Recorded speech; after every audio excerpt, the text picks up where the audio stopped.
Monsters infiltrated the world, causing it to succumb to despair. People fought until their last breath to safeguard the place they called home. Among those brave souls was the protagonist of this story, Carcelian Levandian, who fought against the menace just as viciously. Many years passed with him battling countless monsters, relentlessly piling up dead bodies with the only blade he had, and not an ounce of fear in his heart. Then finally, a day came when he fought Aaron's brother from another mother. That bastard was one tough nut to crack. The battle was brutal, but he eventually took down the piece of shit. In the aftermath of the battle, he too succumbed to death. But fate had other plans. With his soul drifting through this endless void, he met a human boy hailing from some planet known as Earth. The boy's name was Seo Dojin, who was on the brink of death for some unknown reason. Before dying, he wanted to make a simple request to Vandayan, who immediately refused even before listening to what this boy wanted to say. After all, bro just wanted to die peacefully. He was done with all the shit. He lost his country to the monsters, lost his loved ones, and eventually died a dog's death. While this boy, Seo Dojin, didn't really want to live either, he desperately wanted his family to have a good life. Well, it seems like Vandayan is finally ready to listen to this dude's request. The boy lights up like a kid in a candy store and musters up the courage to say he wants his family to live peacefully.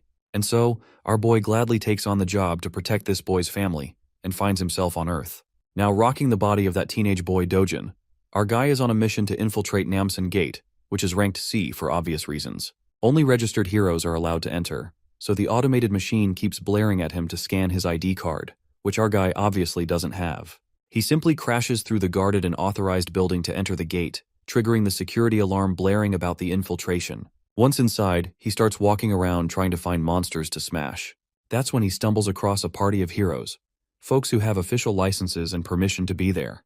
They assume our boy is someone who got lost and offer to show him the way out, especially since they're heading for the exit too. Dojin stays silent, giving off a weird vibe. Even these heroes can tell something's off. He's wearing casual clothes and doesn't look like a hero at all. Sure, porters nowadays dress more casually, but our boy's outfit is way too simple for its own good. And what's up with that bag on his back? For all they know, he's probably just a clueless porter who got abandoned by the party he originally came with. Then again, they're not so sure.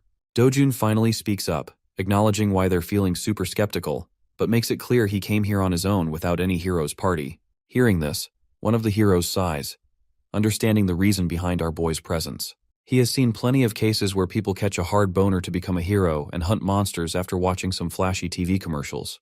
But that burst of motivation can get someone killed real fast if they barge into gates recklessly without going through legal procedures. First, you need to get officially certified as a hero. Then you go through training and testing. Not to mention, this gate is C rank for a reason. If you're a rookie just starting your career, you better go find an F rank gate before you lose your life for real. After listening to this dude yapping and generously handing out advice no one asked for, Dojin makes it abundantly clear he doesn't need shit. Naturally, the crew of heroes is bewildered by this kid clapping back with such a cold tone. After all, they were just trying to help. So they get a bit pissed, but the leader tells his comrades to hold their horses. If the guy doesn't want help, then fine, leave him be. The leader is confident this kid will eventually learn the hard way why you don't cover your ears when someone wise is talking. They hope he finds out just how unforgiving these gates are, unlike the TV shows that glamorize being a hero like it's the second coming of Christ. Soon enough, Dojin finally comes across a giant troll staring him down, ready to eat him alive. The monster unleashes an attack, only to miss and hit the ground. Bro moved so fast the troll couldn't even process what the hell happened. Then he balls up his fist and delivers a devastating punch, hard enough to blow the orc's face clean off. It's basically something out of One Punch Man, or Omni-Man on a killing spree. Now that the monster's out of the picture, here comes the juicy part. Time to loot, baby. First, he grabs the sword that bastard was carrying. Then he uses that same sword to dig further into the monster's body and extracts a shiny gemstone. It's actually a low-grade magic stone, so insignificant that Dojin never even bothered with them before in his previous life. But since he's broke right now, he's got no choice. Suddenly more monsters swarm the area, pissed after seeing their buddy decapitated. Dojin turns around and chucks the gemstone so fast it literally blows one of their heads clean off. The other two dumbasses charge in like they've got some death wish they want fulfilled. Well, Dojin's more than happy to grant it. While he's wreaking havoc, we cut back to the crew of heroes trudging through this monster-infested territory. Currently, their minds are still stuck on the encounter they had with that young man. The orange-haired woman is actually worried about Dojin's well-being, fearing he might end up dead. But the leader of the pack assures her that's highly unlikely. If he is some unauthorized guy who barged into the gate, agents from the control center will find him soon enough. Those agents on missions are always B rank or above. And since this gate is C rank, there's no way in hell he's dying here. As long as the kid steers clear of recklessly rushing at monsters, he's got no chance of losing his life. The Baldy agrees with his leader's assessment. He's pretty sure the arrogant brat must be trembling in fear, waiting for the agents to save his ass from doom. Well, the story is pretty much the opposite. It's our guy who's literally making these plus-sized sandbags shake in fear. One punch and the prey is down. He's so fast they can't even touch him, let alone crush him under the weight of their blades. He appears right behind one of the dumbasses and delivers a kick so hard it demolishes the guy's head. With all the suckers down, he grabs one of their swords and proceeds to harvest the sweet magic stones all for himself. After a while, he's done stuffing his bag and ready to leave. Though honestly, he's pretty disappointed with today's grind. It's basically dead weight in his bag, all those low-grade gems. Right then, one of the agent guys finally spots him and calls out to his buddies. Before our guy can fully turn, those suited men give him a tough stare down. First, they explain they're from the gate control center and suggest he show his hero registration card. If he's unregistered, he has to come to the control center with them. Our guy isn't sure about that, which makes the suited dude tense up even more and get colder, insisting he cooperate and follow the proper procedures. The only response the suits get is annoyance etched all over our guy's face, and all this unnecessary drama killing his mood. Then again, bro ain't got the energy to argue. He just turns to leave. Since words aren't working, the suits threaten handcuffs if he refuses to comply. Physical force may be used if necessary. One of the more impatient ones dares to grab our guy's hand and threatens him with the injuries he'll sustain if he refuses to cooperate. What's worse, all responsibility will be on his shoulders. So it's everyone's best interest to solve things with words, not violence. Seems like Dojin's done with all the yapping, so he grabs that bastard's hand back and warns him to stop sticking out like a thorn in his path. This chilling warning makes the poor suit guy instinctively scared. A chill runs down his spine. The other two bastards pull out their magic-infused batons. They're actually grade 4 magic staffs, powerful enough to subdue an orc. But they don't have enough power to hurt our guy physically. So he aggressively twists the bastard's hand, making him whine like the whiny bitch he is. Bro then issues a final warning. They better leave now if they don't want to lose the last shred of dignity they have left. Eventually, duty-bound suits are forced to retaliate with violence. They try their best to tag our guy with the magic staffs, but none succeed. Our guy delivers a crushing blow right into the back of one bastard, then hits another in the belly. Next, he focuses on the guy in glasses, the last man standing. The last dude senses what's coming and gets tense. Dojin blurs away, vanishing into thin air, causing the bastard to panic at literally seeing a man disappear.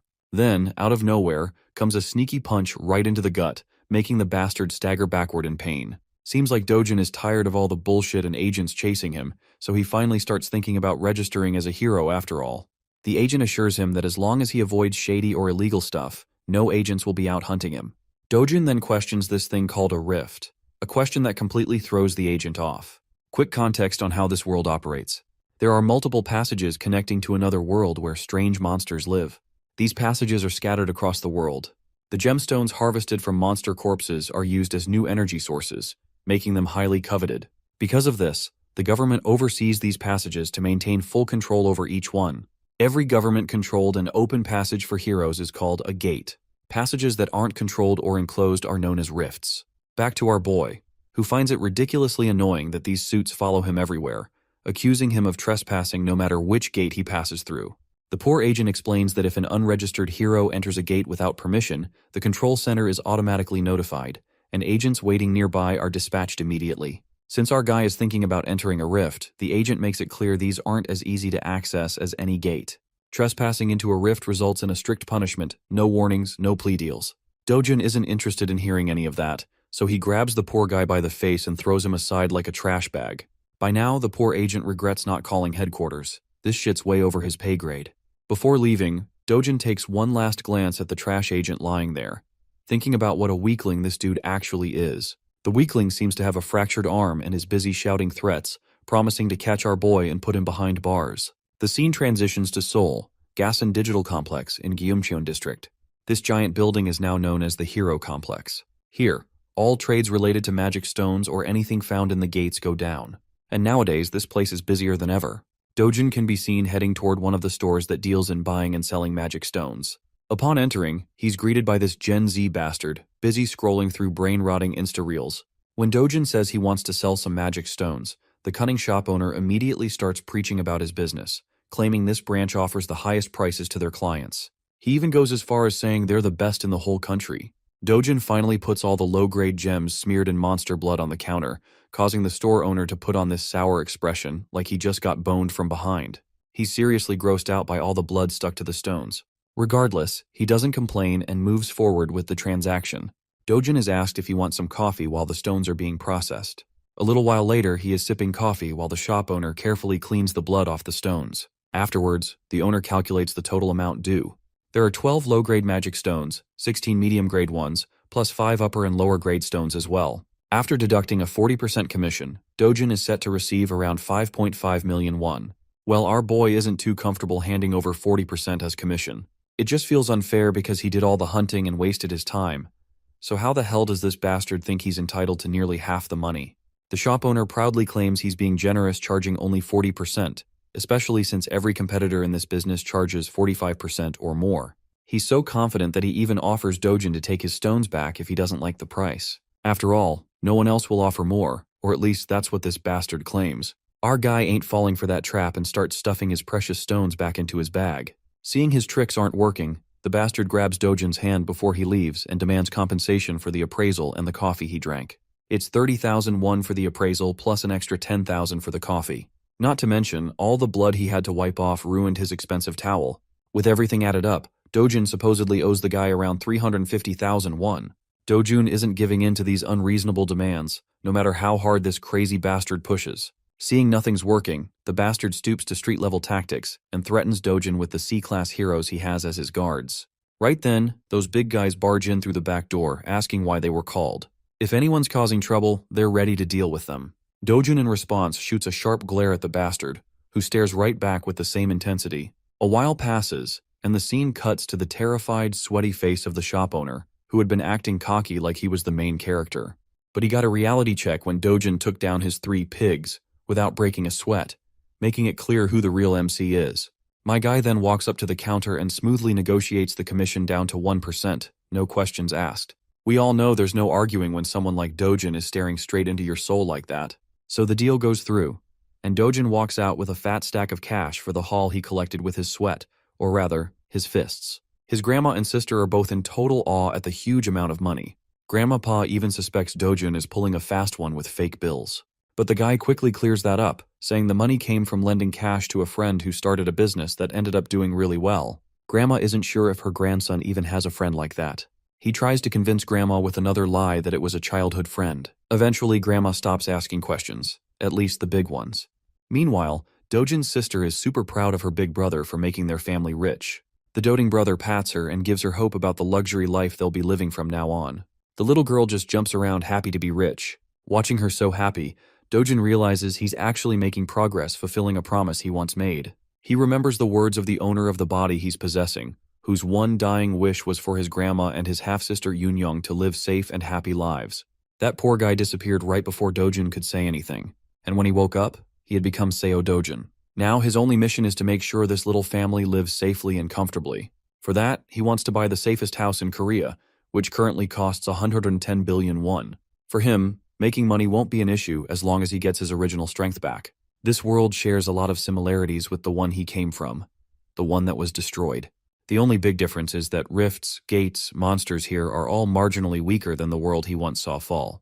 To him, who held the title of Sword God in his previous life, this place is nothing but a sandbox. So far, he's only been fighting at 1/10 of his original power. Suddenly, there's a knock on the door, and the visitor says he wants to see Seo Dojin.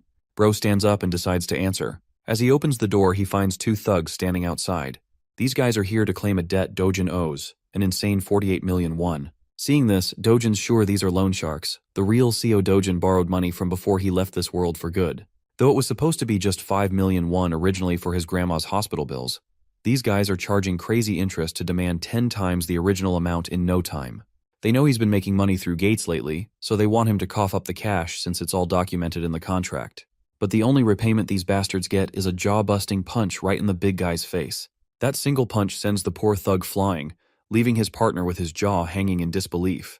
Our guy then gives the scrawny bastard a deadly stare to remind him that over 9 million won has already been repaid. So if you do the math, these bastards should be paying him interest. With another punch that makes the bastard cry like a bitch, Dojin tells him to tell his boss that Dojin's coming to pay a visit. The scene then cuts to the shopping mall, bustling with life. There, we see sweet little Eunyoung lighting up a kid in a teddy bear store. Dojin brought her here for a shopping spree. Today she's free to get anything she wants. You know, our boy wasn't always that soft-hearted Pookie in his previous life. It's the original Dojun's memories that revitalized his dry emotions. It makes his heart warm up to see how kindly Dojin treats Eunyoung, even though she's only his half-sister. So he wants to keep doing the same and make sure to give all the love he can muster for this little girl. The little girl finally chooses a stuffed toy she really wants. It's a small but cute bunny. She picks it modestly, making sure she's not being extravagant. But Dojin picks a way bigger stuffed toy for her. He doesn't want her to hold back at all. It's her day, and she can pick whatever her heart desires without thinking twice about money. They both treat themselves to some good food too. As they enjoy their meals, an unfamiliar voice calls out our boy's name. It's a middle-aged woman followed by a bunch of bodyguards. This chubby MILF seems like yet another trash talker who loves to hate on our boy. First, she points out his lousy sense of dressing. Then she questions the girl sitting next to him. She's bold enough to throw a jab, saying he must have knocked someone up and had this girl, just like how his mother brought him to this world. Of course, these sharp jabs infuriate our boy beyond anything. Meanwhile, the little girl has no clue who this lady is or why she's trash-talking so casually. This MILF then promptly turns her attention to the girl and asks her name. The girl introduces herself as Lee Eunyoung, which makes this trash MILF realize she's Dojin's sister. Out of habit, the woman throws a jab at her clothes too, calling her a mess. This bitch isn't sparing her deceased mother either, and all of this is just getting on our boy's nerves real bad. But for some reason, he's holding it all in, not trying to get aggressive with her provocations.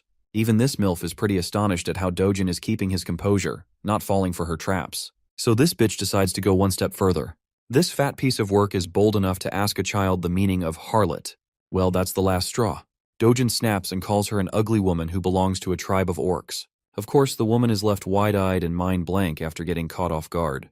Let's have a little context to understand why Dojin has been tolerating this woman only so much. You see, Dojin was born an illegitimate child and lived in poverty. At the tender age of 7, his mother died, and he barely made it to his father's house. With his father marrying a new woman, he was shunned by everyone. It only got worse after his father's legitimate wife gave birth to a son, and Dojin was ignored completely. Things got so bad that he got kicked out of the very house he lived in. So he lived with his half-sibling at his grandmother's house. As our boy reflects back, he feels pity for the original Dojin who had to endure all this and still tried to keep a smile on his face like he had no pain in his life. But now he wants to change everything. Seems like this woman is his stepsister, which explains why he was trying to hold himself back.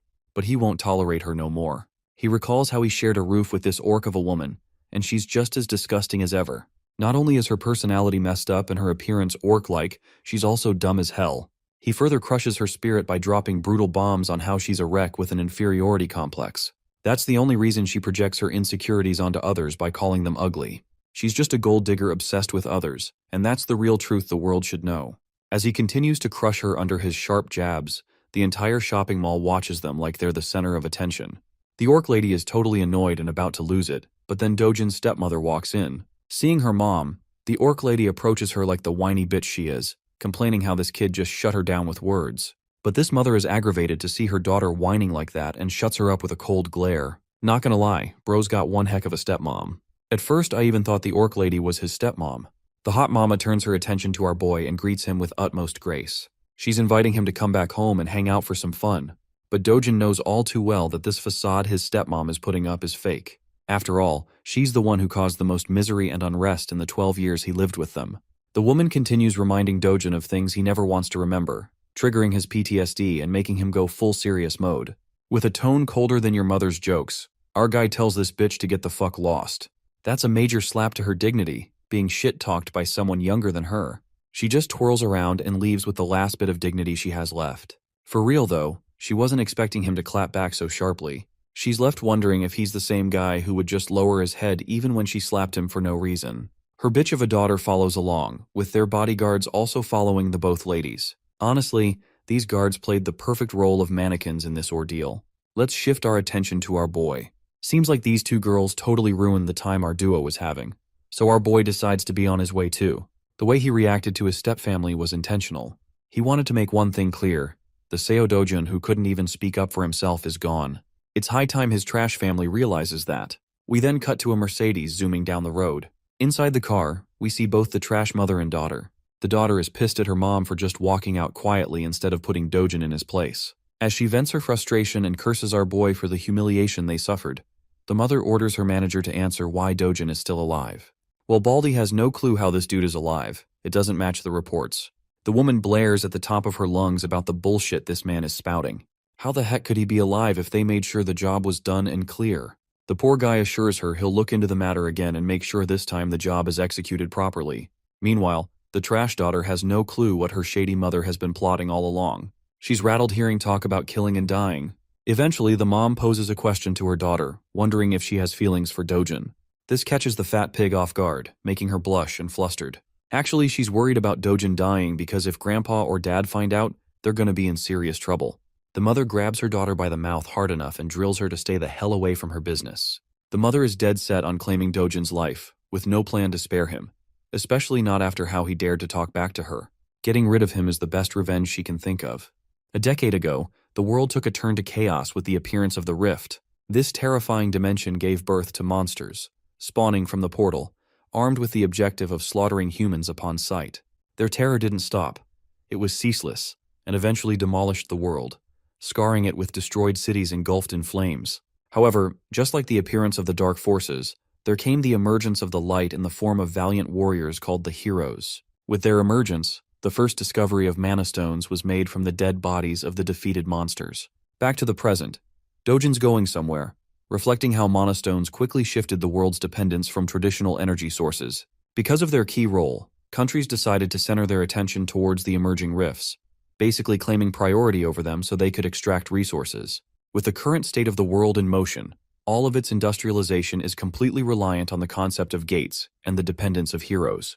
And because of that, the profession that can be classified as a hero reaps high rewards. A consistent high salary can only be achieved via becoming a proper hero. Dojin's arrived at his destination, and it's actually the Yongdongpo HCS capital establishment. I know that's a mouthful, but you guys will see why he's come here soon. He finds himself entering the building, and upon first glance, the boss and his clowns look like your average run-of-the-mill thugs who want to scare people with their ugly faces. But Dojin is pretty chill about the situation. The boss puts out his cigarette and points out our boy's audacity to not only beat the crap out of his goons, but also to show his face at the door. It really shows that Dojin really doesn't give a flying fudge about anyone. He cleverly tells the organization's owner that, in reality, it's actually Dojin himself who found himself at a real loss. That statement is ridiculous from the point of the view of the boss, so he seeks clarification on what our guy means. Dojin clarifies that actually, he's come here to receive his well-deserved compensation. After all, he's endured mental, physical, and materialistic losses all this time because of the existence of these clowns. With his strong and serious words, the boss has noticed one significant change from the boy's personality. Something about the kid has changed. He's no longer the soft-spoken spirit or the gentle person he was. Then there's the added evidence that this same kid destroyed the lackeys he sent to his door. All things considered, the boss's leading suspicion is that Seo Dojin must have experienced a unique kind of awakening throughout his experiences in the gate. Despite knowing this, Dude still decides to act arrogant and tells Dojin that his newfound confidence because of his awakening will become his own undoing. The hypocrite calls our boy for being overconfident in his abilities, and to back up his claims, he brings over a bunch of grumpy men to intimidate him. Of course, he can pack all the muscle he needs, but to the experience of the sword god, they're practically insects in comparison. The boss is talking out of his ass and states that even those awakened people end up getting killed like deadweight and low-class heroes in the end. The funniest part? Bro is under the assumption that Seo Dojin is nothing beyond the level of a D-class hero, and that his organization can easily stomp on someone as weak as that. Meanwhile, Dojin is just chilling on the sofa in the background while 5 guys are staring him down. Without showing even a hint of amusement, he orders the boss to sit the heck back down. The boss is astonished to hear him continue to speak in his previous tone, while Dojin emphasizes with a serious face that he's not done talking. Hearing him say something like that, one of the guys decides to get his balls tripped up and challenges Dojin. Amusingly enough, our boy happily takes off his glasses, adding more to his confusion. And then he hammers a Mike Tyson ballistic universal machine gun rocket punch 9000 in his damn face. The dude is sent flying from the impact while his friends are at a loss for words. But that's not all, because the beating is shared among the group as Dojin knocks down another one. Keep in mind that while he's beating their asses, he's calmly making his points too, sharing his knowledge of the boss's secret shady business underneath the cover of a money-lending business. Dojin aims to punch down an orange-haired punk and proves his knowledge of the counterfeit identification business he pulls. Having landed his punch, he tells the boss that he's in search of a hero identity to officially register as one and make money. Ducking the strike of the final guy, Dojin returns the blow with triple the love. And that's how he made the entire group sleep with his special sleeping routine. Works 100% of the time. Dojin continues his demands, stating that he's in need of a foolproof identification that doesn't cause any trouble for him in the future. The boss is left starstruck by what happened in the span of a few seconds. Our boy reminds him that he's only got one day to forge the identity for him. Some of the men didn't intervene in the fight, by the way, which is a compliment to the NPCs because they're the type to challenge God while being a level 1 rookie in most stories. The boss is out here tripping for life as he begins to question and assess Dojin's skill level. At the least, this guy appears to be B-class in strength. Bro is so lost in his thoughts that he has to be reminded by the kid to snap out of it. He happily accepts the job too. Finally, Dojin grabs his shoulder politely and contrasts it with an intimidating expression on his face. He wants to know if Hong Heju, his stepmother, ordered a hit on him. Of course, this is actually pretty much the case, evidenced by the conversation she had with her daughter and assistant earlier. The boss is at a loss for words until Dojin forces his grip so hard that the guy yelps in pain. Even his scrubs are looking helpless for their boss. I have to say they should really change their barbers too. Anyway, the boss breaks down and reveals her heinous strategy. This cruel scheming woman actually wanted to suck the life out of Dojin's bank account, forcing him to so much financial instability that he doesn't have any other way but to take his own life to escape from it. Now that is a definition of an evil fucking plan, especially towards your son, even if cast away. Those were her orders. Dojin hears this, and after enough of his begging and crying, he lets the man free, questioning if that's also one of the reasons they locked him inside the gate. The boss turns into an innocent little guy who had nothing to do with that incident, even going as far as to reveal that he wouldn't get paid for the execution if he died inside the gate. That's probably one plausible reason why he couldn't have done something like that, and it already has Dojin thinking. He utters the words Kang Cholwoo, which is actually the name of the guy who brought him to the gate in the first place. Effectively, Dojin wants to know every last piece of information of the guy until tomorrow. With his 2 demands stated, he leaves politely, completely changing the atmosphere of the room from which he first entered. After that conversation, Dojin is left with a deep contemplative state again. The real Seo Dojin only had one desire. He wanted to protect his little sister and his beloved grandmother no matter what. On top of everything that happened, it just adds another layer of misery and shows the kind of life the poor kid had to endure while being helpless. But not to worry, because the sword god is ready to do what he must in order to set the record straight. The following day, guess what? Our boy's officially registered.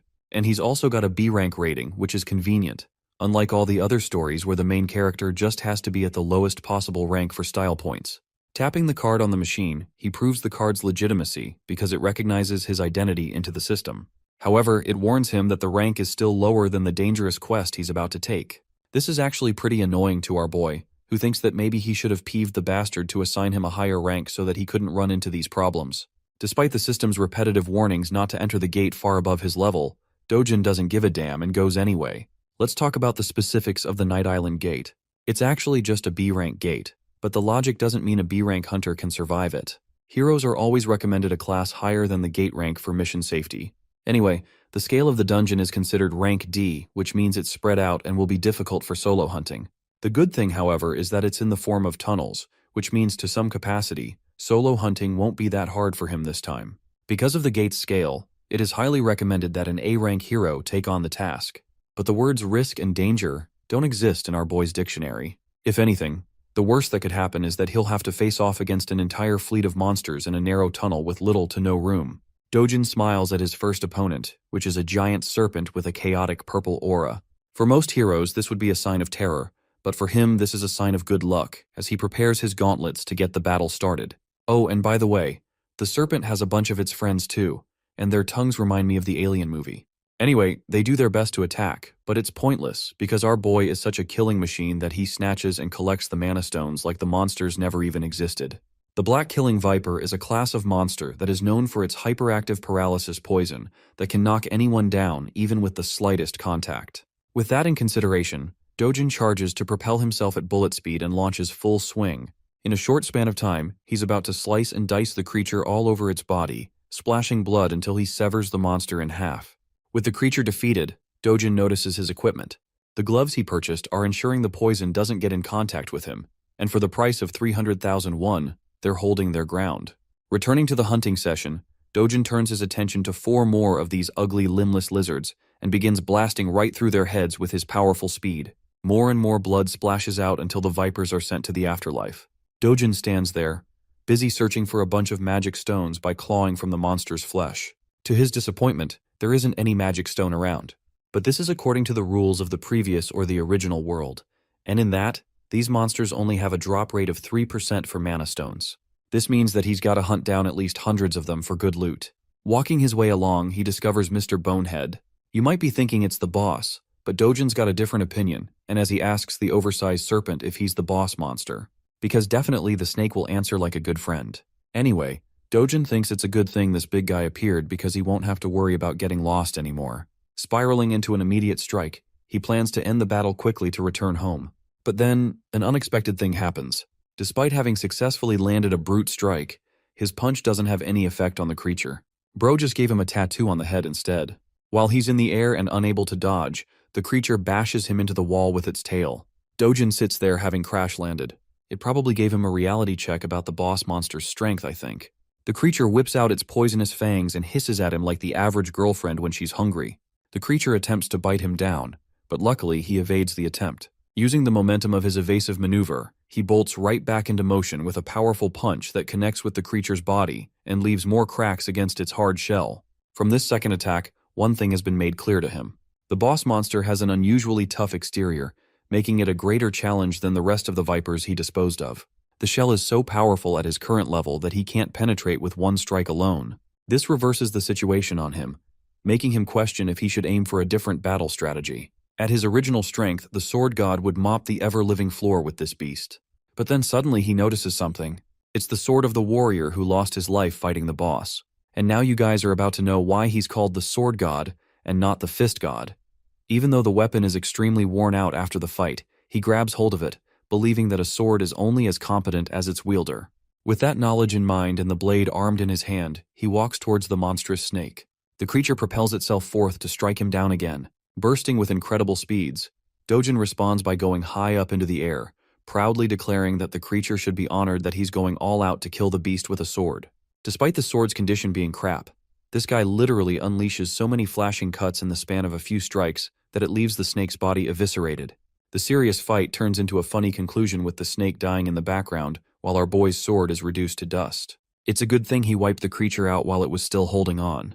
With the boss monster dead, Dojin thinks of a smart idea that I don't really see many other protagonists implement. He takes off one of the fangs of the creature, believing it could be used as a nice material for a short sword with a bit of refinement. Considering this as a reward for his journey, he exits the gate.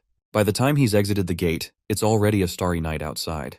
He spent more time at the B-rank gate than he thought, and with the way things turned out at the end, it only pushed him to pursue and restore his strength back to full health. Also, he's a bit happy that his old friends don't get to see this weak version of him because that would be embarrassing. Back from the hunt, he goes to appraise and sell the magic stones. Before him, there's actually another hero who has come to present his great stash of magic stones. The cheap-ass receptionist treats him like shit and points out that the commission rate is the same as 40%. Even the innocent guy can sense the bullshit behind that overly high rate. He even calls it out, stating his concerns and calling himself a normal guy. The receptionist, just like what he did with Dojin, clarifies that their rate is actually the lowest among all the appraisal trades. The gate center is 5%, but that's without taxes. From the perspective of the sleazy appraiser, this is a great deal for heroes to have that earns them good money. The cash is handed to the hero, who doesn't really complain much, except concerningly asking about the dude's messed up face. The funny thing is how this guy is still repeating the same script even after getting his face bashed in. Bro plays it off, stating that a psychopath first obliterated his guards, and then he left him with this treatment. The hero thinks it's actually the fault of the receptionist for keeping low-ranking guards around at the C-rank level. After all, rank isn't the only thing that matters in their world. Skill plays a huge role too. Rank is actually a false representation of one's abilities and only updated to keep the system intact. The hero is wise to mention that the people of the same rank have a huge variance in skills and abilities, so they can't all be treated the same. Then there's also a difference between a lame watchguard who sits all day guarding the shop and a hero out there who is actively hunting down beasts for a living. Even though this guy is actually giving him some solid advice, the joker of a receptionist just wants him to stop yapping and leave already, which he does, offering to help the little dude out if he ever needs something. As he's leaving, our boy walks right past the guy, looking as cold as ever. Upon seeing him at once, the receptionist flinches and bugs the F out. He points at Dojin, shouting that this is the psychopath that made a mess out of him. Turning back to face them both, the hero is actually pretty impressed. He notices our boy's lean physique for his height. Still, the fact that he made a mess of the guards here spirals the man to gear up for a fight, questioning if he's the troublemaker. The one thing I like about this guy is that he isn't offended for petty reasons. He actually believes that Dojin is misusing his powers as a hero by bullying civilians in his normal life. Of course, it couldn't be further from the truth since he only knows one side of the story, but it's still quite interesting to see realistic characters. The receptionist is enjoying the scene, knowing that this guy is actually a 7-year-old veteran hero. If something happens to him here, the guy has plenty of connections he can abuse by giving them Dojin's name. Without really giving a damn about who he is, our boy turns back and simply tells the boomer to piss off. This only spirals the guy into being provoked, because all of a sudden now it's really looking like he's being an asshole. Dojin asks if the guy is looking to exact revenge on him. Hearing those words, the veteran hero is provoked. However, being the responsible hero that he is, and from the experience he has, he knows that it is unwise to take battles against other heroes as it almost always results in deaths. It's actually an even higher rate of death than a fight against monsters. Recalling that fact, Bro literally chills out and turns his back, leaving the receptionist at a loss for words. Dojin turns to the sleazy appraiser and asks if he's got a problem he's looking to address. Before the guy could answer, he tossed a bag full of magic stones to appraise and convert into money. These precious shiny babies are all high-grade magic stones, which really begs the question on who this guy really is from the perspective of the receptionist. Calculating the amount winds up to be a total of 150 million won. It seems like a lot at first glance, but to Dojin, it's far too little for a day's worth of hunting. He asks for the cash, but the receptionist reminds him of the commission rate they have to calculate beforehand, which obviously draws a scary look from our boy. Remembering that the rate is only 1% in their little deal, he cools down and tells the guy to wind up the rest of the amount to him. Now, inside the mind of the hilarious appraiser, he wants to beat the shit out of the guy for having so much audacity, but it's only in his imagination that he can do that. Speaking of which, the receptionist expresses that there has to be approval from upper management for an amount this huge. Without wasting another breath, Dojin demands that he get the approval right this instance. So the guy quickly phones his boss, whispering the details of their situation. But before he can smoothly wind up a deal, Dojin snatches the phone and directly tells the boss to hurry up with the payment. The boss is okay with doing so, but he just wants the phone to be handed back to the employee.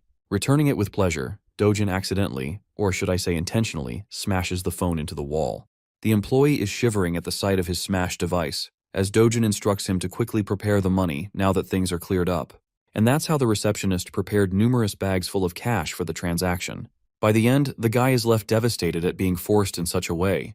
Maybe you guys feel pity for him, but remember, he continues to scam nearly half the amount that ordinary heroes earn after risking their lives. He's a scumbag. 10 minutes passed and the boss quickly found himself at his store, enraged at why his employee wasn't picking up the phone. The hilarious part is that the receptionist throws in the towel and embraces an immediate resignation. The boss then sees the guy's phone smashed into the wall, giving him a good idea of what went down. Seeing this, he pulls out his phone to call Juyeon, requesting that she come here at once. Juyeon appears to be a famous young woman donning beautiful purplish-pink hair. She's so recognizable in public that people are celebrating her name as Hyun Juyeon and treating her like a celebrity. Not to mention that she looks dope as hell with that outfit. She arrives at the store and stuns the receptionist with her presence, giving him a nice greeting with a smile. There's a big reason why everyone's making a big fuss about her. She's the country's 4th S-rank hero in the lineup, nothing short of amazing. People have sprouted rumors that she's the niece of the boss, but then it makes him question what she's doing here. Confirming the claims, Juyeon expresses that she was called here on behalf of her uncle's request to take care of a reckless hero. Intrigued about the situation, the stylish S-ranker sits down, ready to hear what's going on. In the next scene, we can find our boy with his absolutely ripped body meditating out in the sun. It's true that he's been hunting for a whole day, and yet the rewards he reaped from it weren't amazing at all. With the way things are going, he's worried about the future. First and foremostly, he needs to get to a level where he can clear S-rank gates on his own. That means he has to train to restore his original strength. You heard that right, boys. It's training arc time.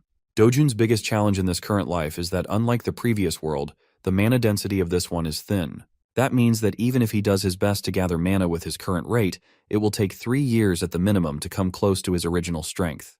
Even more if things get rough. On the bright side, he could aim for better equipment for battle. But the issue is, even the most terrible equipment easily runs for hundreds of millions, so that would be wasting money. Suddenly, a chill runs down his spine as he senses the presence of someone dangerous. Fixating his sight on Yunyang, he grabs the little girl at full speed and demands that everyone go inside quickly. Back inside, he shuts the room down while his grandma eagerly questions what's going on. The entire structure shakes with a loud quake, making his grandmother flinch and question in terror if they're having an earthquake. Little Yunyang is in a state of panic, but the truth is something only our boy knows. This isn't just an earthquake, it's something else. Dojin senses the sharp and violent energy outside.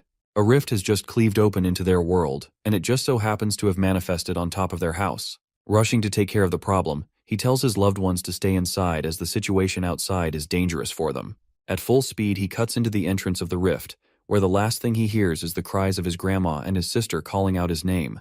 The scene switches to the Seoul Hero Association, where its members are made immediately alert at the sudden emergence of a rift on top of the Mapo region. It appeared after 63 days of the last emergence. Realizing that the White Lion Guild is the closest to Mapo, the manager wants his staff to contact the guild at once and alert the nearby heroes to join in to control the situation. Upon closer inspection of the rift's exact location, he discovers that the rift appeared on top of a residential home. This is a tricky situation even for them, because if on the off chance a civilian enters the rift, they're practically guaranteed their demise. Not to mention that the rift won't allow anyone else to enter after that. And if the person inside dies, it will send out a wave of crashing monsters in 10 days' time, causing chaos and destruction for the people living in the region. The monster wave would become so uncontrollable that Seoul's safety will be fully jeopardized. The manager is curious about the person who interacted and entered the rift. Turns out that they know Seo Dojin has taken action as he's the resident of the home. According to his grandma, he entered the rift to protect his family. From this information, they are under the impression that he's not a hero.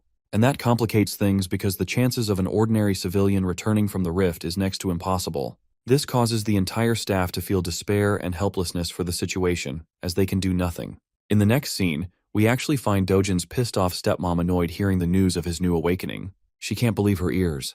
Her assistant reports that while he hasn't officially registered with the Hero Association, they've come to verify that he's indeed now an awakened individual from his last gate experience.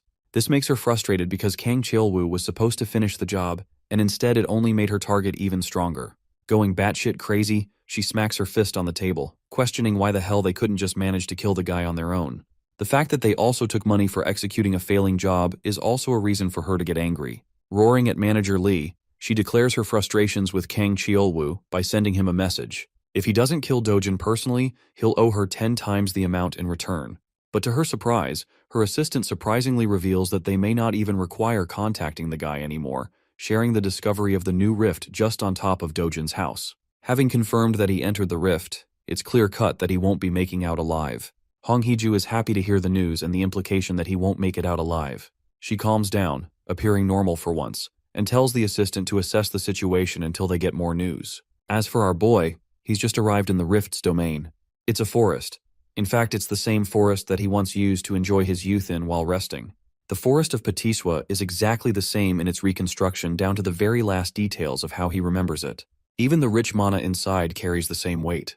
Following the pathway, he smiles at his reunion with the all-powerful world tree. This tree exudes mana in its purest form, the most divine structure and the core of the world's stability. So much so that when the old world fell, it started when this tree was incinerated to the ground, forever tampering with the flow of mana.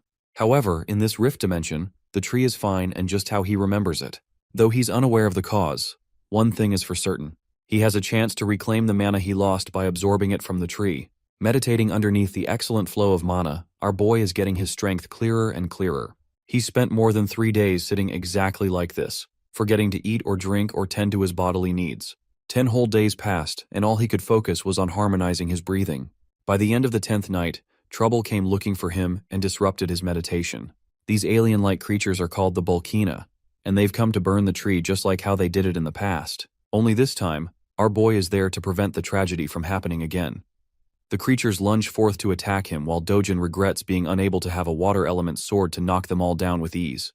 The burning monsters roar to make their way to him, but our boy is replenished with so much mana that he no longer cares about a weapon.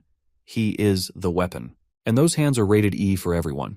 Extending his hand towards the monsters, he exerts so much authority from his mana alone that it knocks down one of them. The second creature is stunned by his ability. Let's break down what happened just now. What he did there is called mana release, and not exactly telekinesis. It's a blaster-type attack that uses raw mana as a detonation strike. It had been a while since he used this ability in such a way, considering he was low on reserves all this time. Anyway, the Bulkina creatures aren't done just yet. To retaliate, they release charged blasts from their mouths in return. These pulsing laser beams quickly make their way to our boy, appearing the calmest he's ever been. His mana alone is enough to protect him from any damages. Stepping towards the creatures while he's ignited with a burst of mana, he remarks that he's finally protected the world tree. And now, he's ready to play for a bit and enjoy the fruits of his training. The ugly bastards are trying for another energy blast attack, but our boy quickly catches two of them and forces their mouths shut. This way, their own ability charges up and explodes inside their mouth, leaving behind a headless corpse of flames. The corpses of the creatures wither away, dropping 2 valuable magic stones for him to use. But that's just a couple of them down. Dojin is enjoying his life, thrilled to unlock something called the Eternal Ember after defeating these guys. Joyfully cutting his way past the monsters and smacking them all down with a grin, he's finally glad to steal a good load of mana stones from them. The one-sided slaughter continues until he wipes out all of them. Dojin has won the lottery ticket with how many stones they're dropping. Among them, he also discovers a small coin or a seed glowing in gold. This is called the Eternal Ember as he picks it up in his hand. With this, he's reclaimed control of more of his power as he crushes the chip and unlocks its flames. The way he's casually playing around with the ember reminds me of Sukuna from Jujutsu Kaisen. Now, in any normal case, the ideal strategy here would be to keep gathering mana from the world tree. However, the current state of his body has reached its physical limit for amna absorption. The second way of doing so is actually absorbing the ember, completely altering the state of his mana and transforming it into fire mana. And he does exactly that as his body produces a rush of flame energy. Now, unfortunately in his previous life, he felt zero need to do this and didn't care about the Eternal Ember at all. However, now it's required for him to fully absorb the embers, and it takes like 10 whole minutes just to get one finished. Luckily, he's got a whole bunch of these collected for him, so his goal is to absorb as many as possible. The appearance of the rift has sparked a public interest.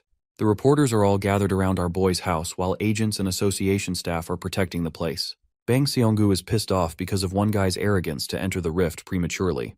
I have to point out that he looks like a carbon copy of Yeonho from Solo Leveling, but with a cleaner haircut, I guess. We also have our protagonist, but with blue hair. This guy is called Kim Hyunwoo, and he sympathizes with Dojin's actions to save his sister. But Seonggu doesn't buy that explanation at all, accusing our boy of heading in like a greedy guy who wasn't ready for the consequences. It would have been fine if he unalived himself the normal way, but if he dies in the rift, the place will become a detonation ground for monsters to come pouring out. And that's the issue, really. Hyunwoo asks for Gilma's input, and apparently Gilma has told them to just do things according to the protocols.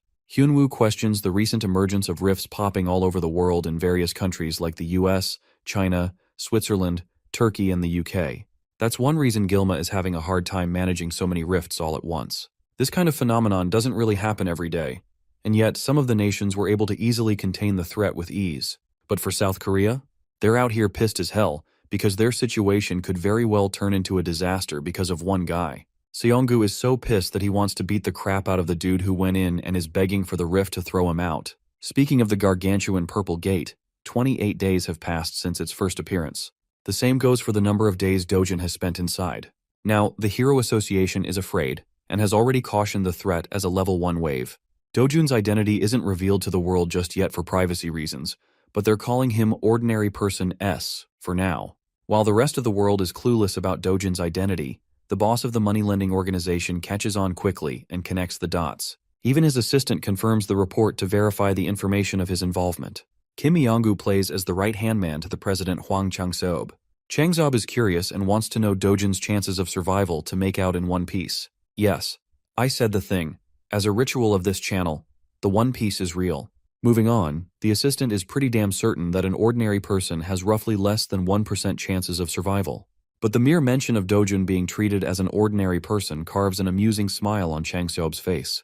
That same regular so-called person put his men in the hospital and gave them bandages for weeks. From the perspective of the world, they're vastly underestimating the abilities of the one civilian that went inside the rift. Now, Chang-seob is also interested in hearing the chances of someone surviving as an awakened individual. For that, his assistant believes that it would ultimately depend on the level of the hero, and it's tough to make a judgment call without accurate information. Even Chang-seob admits that fighting ability is different from pure surviving ability. And then it introduces a whole different level of complications when you're inside a rift of all things. Anyway, one thing is for certain. The bastard hasn't changed his ways. Changseob wants to protect Dojin's family, but not for noble reasons. Nah, this scumbag intends to sell the organs of his loved ones in case he doesn't make it back.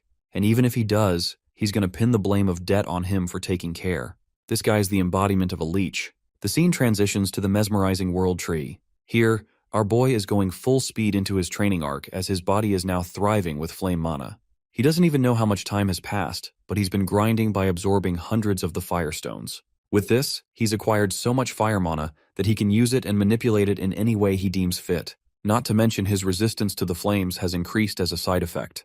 Comparing his past self with his current self on the basis of fire attribute alone, he thinks he's surpassed his past self in a small capacity by mastering this ability. Embracing the world tree, he shares a tender moment with it. It's always served him in the time of need, even in the past, and even now. Because of that, Dojin is grateful for everything it has done for him. As for his mana stones, he's made up a small bag using vines to store them all. With the stones collected and stashed, Dojin fully understands that he'll probably never get to see the angelic tree again. But even still, he's hoping for their paths to cross if the divine tree ever finds itself in danger, because when that happens, he will be ready to protect it with his life.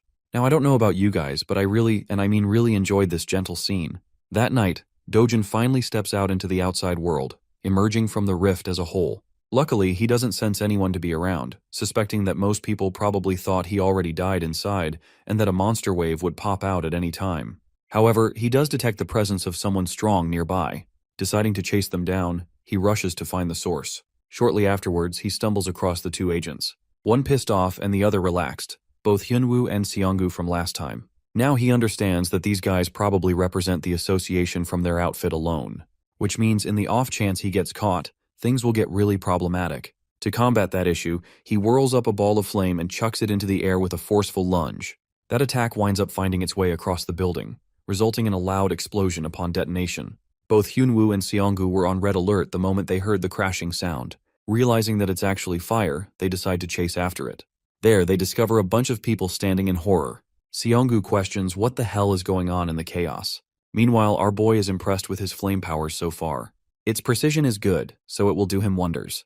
In the memory of his old friend called Tusk, he wonders if the mage would be impressed by his current level of flames. After all, Tusk was known to be the strongest fire mage on the continent, and they shared a good bond. Suddenly, Hyunwoo's sharp senses alert him to look for the rift. It appears to be acting up and right before their eyes. It disappears into the mist. Both of the agents rush to the site to see what's going on. When they arrive, they can't believe that the rift's connection to their world is no more. As for our boy, he's just making his way to his next destination without any problems. News breaks out the following morning concerning the state of the rift that lasted for a month in Mapo. It is announced that the rift disappeared 29 days after Seo Dojun entered the zone, proving the concerns of the Hero Association to be wrong about the monster wave. They have no idea about the unexpected disappearance of the rift, and they're currently investigating what went down. They also have trouble dealing with the cause of the fire that broke out at the time of the rift's disappearance in a junkyard. Now, this leads most people to believe that Seo Dojun is dead, and that this is just the consequence of his own actions. Unbeknownst to them, our boy is hidden in plain sight, observing the conflicting opinions of the people as some are sympathizing with the boy who lost his life. Unfortunately, the disappearance of the rift is heartbreaking news for our hero. He's devastated that he can't interact with the world tree anymore. Even though he can't protect the world tree, there is still one other thing he could protect in his life. Which brings us right to the HCS capital again. Inside, the idiots are busy celebrating the death of Dojin, believing that they can easily get rid of the old granny and his sister afterwards. Changseob is just the kind of guy to squeeze people to death after all. One bastard is talking about how they should let the little sister grow up so they can use her in other ways. While they're chatting without policing their own words, a familiar voice greets them and demands for their boss. The scene cuts off right there, and we get to see Changseob humming and going about his day, satisfied that Dojun is finally out of the way and dead for good. His assistant reviews their appointments for today. Apparently he's free for the most part except for a lunch with another CEO. Hearing that, he's happy because tonight he can enjoy partying to his delight at a club under Madam Kang.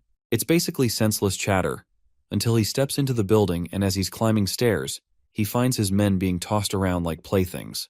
Their blood is splattered around, and the cause of it all is someone he presumed to be dead. Our boy throws him to the ground and tells the filthy Changseob to crawl back to him like a dog. That bone-chilling order from him has the president of the company quivering.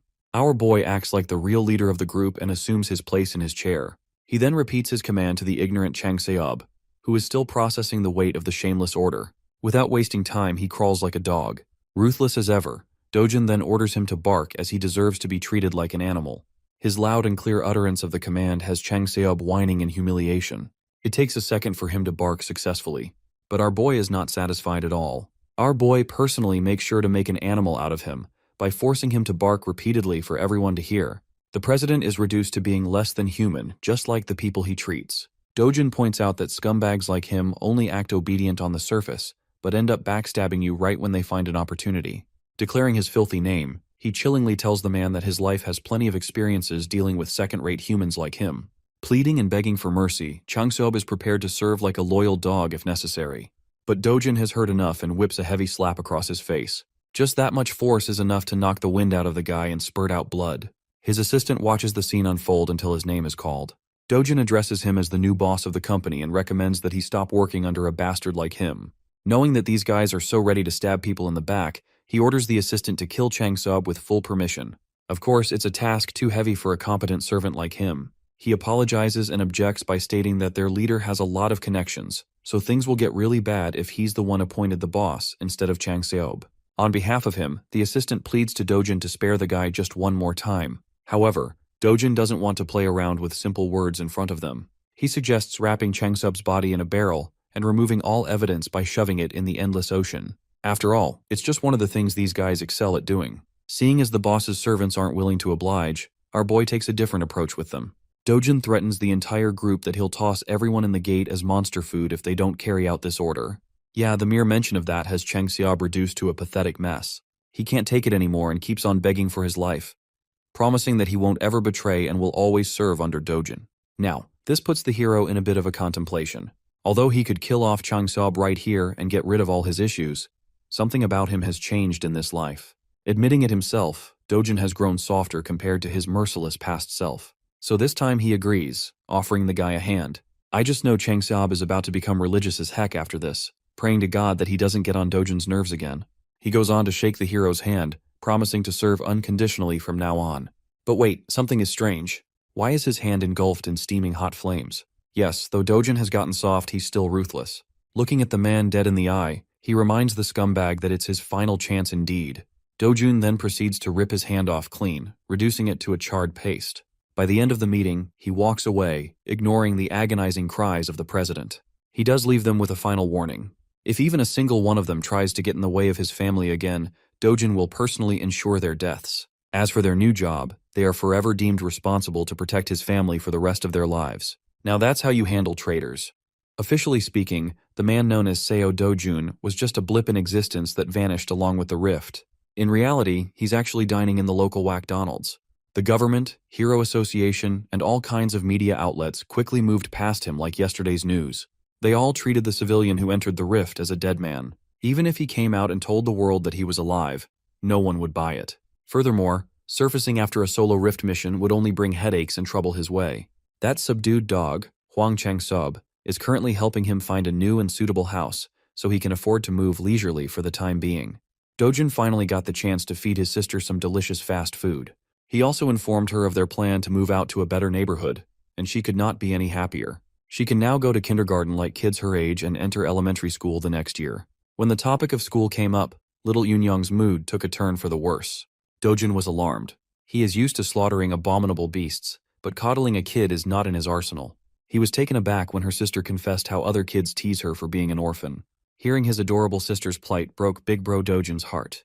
If she does not want to associate with the mean kids, she doesn't have to. Those little bastards will get what's coming for them eventually. Finding out that she wouldn't have to attend kindergarten to be bullied anymore, Yunyang was hyped. Inwardly, Dojin is devising a plan to send his little sis to a prestigious private school where no one would dare look down on her. That night, Seo Dojin found out that Kim Eongu had stashed his grandma and sister in some random motel while he was stuck inside the rift. Glasses bastard almost broke his back trying to apologize. He reasoned that the motel is under the management of their company, so it is safer than any other place. Dojin does not have the energy to mess with lackeys tonight, so he just enters the room and sees his grandma once more. Little Yunyang pounced on him with a bear hug, and grandma held his hand with tears petering from her eyes. She's just glad to see her grandson come back alive. At first, the hardened warrior was stunned, but once he felt the warmth coming from his family, he accepted the love they had for him with a smile. Little Yunyang has taken a liking to McDonald's, so they've been dining in that absolutely real place a lot. Today, she asked questions about Big Bro's job, being a hero. When asked if she likes having a hero for a brother, Yoon nonchalantly answered that she does not. While it is cool that heroes are strong and cool, they are also constantly in danger when fighting terrifying monsters. Sometimes they even die. And little Eun just wants her brother to live with grandma and herself for a long, long time. Dojin had been so used to mindless bloodshed. Having someone worried about his well-being is quite a new feeling for him. In the harsh world of the past, he was the last human survivor. He fought monsters and creatures beyond your wildest dreams. In the process, he lost a lot of things. Now that he's given a second chance in a different world, something incredibly precious has appeared by his side. Feelings he had long forgotten are coming back to the surface. In this world, maybe he can live happily. Maybe he can just live a quiet life with joy and love. While he was feeling fuzzy and warm on the inside, Korea's Hero Association was in shambles. Nae-hwang, founder of the Korea Hero Association and director of the World Hero Federation, has been stressing over the recent rift incident, or the lack thereof. Their best people have investigated the site, but no new information has been found. Feeling clueless about the state of his territory is frustrating the founder. It's not far-fetched to believe that a spontaneously disappearing rift can potentially reappear at any time. His assistant tried to agree with his worries. She thought it would have been better if a wave had occurred. At least they would not have to worry about unknown variables. Director Taewon cuts her words off before he gets angrier. While he is worried about uncertainties, he thinks it is fortunate that no one was harmed. Taewon is one of the top 100 respected and strongest heroes in the world. It is widely speculated that he would easily be elected with the most votes in history if he ran for president. His words and influence could easily topple domestic conglomerates if he wanted to. Thankfully, his interests lie in neither the power of a nation's leader nor the wealth of a conglomerate. The only thing he cares about is the safety of his people. In other words, he's a real one. Even if it takes time, he wants a more thorough investigation covering the rift's perimeter. The residents around the nearby area have already agreed to sell their properties to the association, so that shouldn't be a problem. As a consolation, Taewon wants to offer those people more than the market price for their homes. That's the least they could do after causing such inconvenience. All reliable sources have relayed that multiple rifts have occurred in different countries. No matter how you look at it, something must be going on. The United States and China have already entered the control stages of their rifts. Among major nations, the United Kingdom is facing the biggest problem. While reliable and veteran heroes have been dispatched to clear the other rifts, the United Kingdom's squad was simply doo-doo garbage. Speaking of them, the month-long mission to get rid of the UK rift has finally crumbled in a glaring defeat. The UK rift wave occurrence has officially begun. The city and its people are going about their day like they normally would. Amongst the crowd was Seo Dojin, blending in with the pedestrians. Today, his destination is his favorite shop in the hero complex. When he entered the door, the dude manning the counter gave him a greeting by instinct, but choked upon seeing his face. Every strand of hair in his body stood in terror upon seeing the black-haired young man. Today, his manager is in the store, so he won't have to deal with this sadistic customer alone. The manager promptly closed the paper he was reading and lifted his gaze. His voice was controlled but was tinted with anger. This is the guy who's been forcing his pushover cashier into buying low-grade crystals. Dojin lazily removed his backpack and tossed the whole thing on the ground. It's actually good that the manager is here, so the sale of his magic crystals would proceed faster. Mr. Manager expected another batch of low-grade crystals to spill on the floor. He's not interested in such small-time business. Dojun does not like being turned away when all he wants is fair trade. The manager or any other sane business owner cannot afford to accept just a 1% fee. It would be better if the young man just left. Dojun asserted that refusing to do business with him would be a massive mistake that Mr. Manager would regret. The manager continued shooing the young man away, not even bothering to look at the bag. This is the last warning he will give before things go down. In response, Dojin kicked the backpack down, spilling its contents on the tiles. Being experienced crystal traders, both the cashier and the manager immediately recognized the properties of those rocks. That crude bag was actually filled with Hero's magic crystals, a legendary treasure that money cannot buy. Dojin has a rough idea of how much these things are worth. He knows he's holding premium stuff. You see, the Hero's magic crystal was used by an infamous Mexican drug lord, Korzaman, in New Age drug manufacturing. One night, a laboratory accident changed the course of his life and the world's perspective on such a little rock. The Hero's magic crystal caused Korzaman to awaken as a powerful hero. Since then, the crystal has become a priceless item for hero awakenings and mana enhancement. Such an incredibly rare energy source can be classified as an ultra-high-end product. As a power move, Dojin ordered the schmucks to pack their stuff back up, and he left. Mr. Manager quickly changed his dismissive and arrogant tone into a welcoming one. He even escorted the young man to their VIP seats and offered some drinks while his cashier polished the crystals. Dojin liked reversing the situation in its head. One second he was being driven away. The next, he was sipping on some iced beverage. His opening demand was full price with a 0.5% commission. As soon as the manager expressed a sign of balking, he threatened to pull the deal.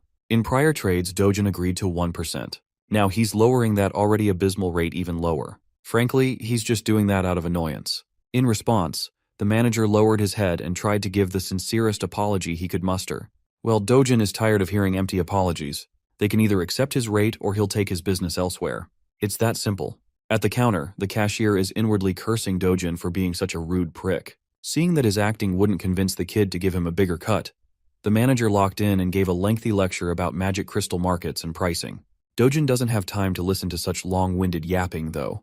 He finished his drink and got up from his seat, making the manager panic. Feeling the deal of a lifetime slipping away from his fingers, the manager offered a 9% commission. It did not work, so he proposed 8%. This continued from 8 to 7, 6, and 5. In this range, his shop won't be making any profit at all. While the manager is in the pits of despair, Seo Dojin pounces and agrees to settle for 1% out of respect for their past dealings. Inwardly, the manager wanted to scream and curse the blatant extortionist. He just can't bear to let go of the product. The next words that came out of Dojin's mouth nearly made the manager piss his pants in excitement. Aside from the one he brought today, he has about 7 more bags of those priceless crystals. With that being said, the contract was quickly produced and signed. After a few minutes of officiating the deal, 67 billion won entered Seo Dojin's bank account. That's about $48 million. At this rate, his 110 billion won house doesn't seem so far off. The problem is that getting more high-grade magic crystals through normal gates is a time sink. If he could find a way to freely travel through rift zones, he could easily farm treasures like a madman. While looking at his phone screen, an administrative message was sent out to everyone in the country. The wave outbreak in the southern region of the United Kingdom had been finally announced to the general public. In the meantime, everyone is banned from traveling to the UK. After reading about a real problem in the real world, Dojin lost interest in messing with the manager of the shop. In the past, no matter the country or which association was involved, he might have intervened to seal the rift himself. But he's not that guy anymore. He has more fulfilling matters to attend to. Tonight, dinner is on Dojin, and they are getting expensive meat. Little Yunyong's mouth watered at the sight of pork and beef marbling over the grill. The expensive meat and succulent side dishes just kept on coming to the table. Worried that they were spending too much given the price tag on the menu, Grandma slowed down and asked her grandson if this was okay. 250,000 won for 100 grams is pretty steep. Dojin dismissed her worries right away. After making a killing with his crystal harvest, they could eat as much as they wanted, and it wouldn't even make a dent in his bank account. Yunyong's first bite made her fall in love with the taste of the wildly luxurious beef. Dojin continued adding more and more to the grill as Grandma watched in apprehension. Hell, there's another package of fresh ribs, prime ribeye, strip loin, and skirt meat coming to the table soon. At this point, the scale is just ridiculous. How could 2.5 people even finish that much food? Well, Grandma is underestimating the appetite of a protagonist. To knock her out of her worries, little Yunyong convinced Grandma to give the expensive stuff a try. Unable to refuse the offer of her sweet girl, Grandma caved. One bite of that expensive meat was all it took for all her worries to dissipate into nothing. Afterward, the happy family enjoyed their extravagant dinner filled with smiles and laughter. Unbeknownst to Dojin, an attention-grabbing young woman just entered the restaurant. The necks of the other guests almost broke wherever she passed by. The woman made a beeline towards Seo Dojin and decisively called his attention. She just wanted to talk with him for a moment. Nothing more, nothing less. Before she could elaborate on her reason, Dojin cut her off for interrupting his family's dinner. If she wants to say something to him, she should come back when the fricking meal is over. Hyun Ju-yeon pulled out the name card, hoping that the young man would change his tone upon her name. Much to his dismay, Dojin just kept on grilling and eating meat, disregarding her presence altogether. And so, the renowned S-rank hunter swallowed her pride and patiently sat in the restaurant's waiting room. With a star like her sitting within normal people's vicinity, she naturally became the center of attention. Men and women kept stealing glances at the woman standing at the pinnacle of heroism. She's not only fourth in the national rankings for S-class heroes, but most people would also even place her within the top 10 most beautiful heroes in the world list. Every civilian around was asking the same thing in their minds. Who the hell is making Hyun Ju-yeon wait? Ignoring the blatant whispers around her, Ju-yeon recalled the brief interaction she had just a few minutes ago. As far as she knows, Seo Dojin entered his first gate 2 months ago. He made it out alive and is now under suspicion of becoming awakened. He was widely believed to have died in the recent Mapo Rift incident, but here he is, alive and eating with his family. Aside from all the details that don't seem to make sense, a single sharp look from the young man had an S-ranker like Juyan on edge. A newly awakened guy cannot possibly reach S-rank in under 2 months, right? Even the oil tycoon Kafmor, who spent his wealth on magic stones, took about 5 months to reach the peak. Rationalizing what she felt, Juyan reckoned that Dojin must have some kind of unknown special ability. Finally, Dojin, Grandma, and little Yunyang have filled out with their bellies full and their mood lifted. Near the exit, Juyan walked over to finally have a conversation with the mysterious young man. Before she could open her mouth to speak, another party sauntered into the restaurant with an air of superiority. Dojin's eyes turned sharper than usual at the sight of the man. This skeevy-looking bastard did not expect to see Seo Dojin alive and kicking after their excursion in one of the deadly gates, the lunatic Kang Chilwoo. He's actually quite amused by Dojin's cockroach-like resilience. Even Juyan seemed to recognize the troublemaker in a single glance. In the middle of the restaurant, tensions rose as silence filled the air. Dojin chose to ignore the bastard's shallow insults and called Juyan over. Chilwoo was taken aback to see an S-rank hero speaking with the cockroach. Dojin requested that she take care of his family for a little bit.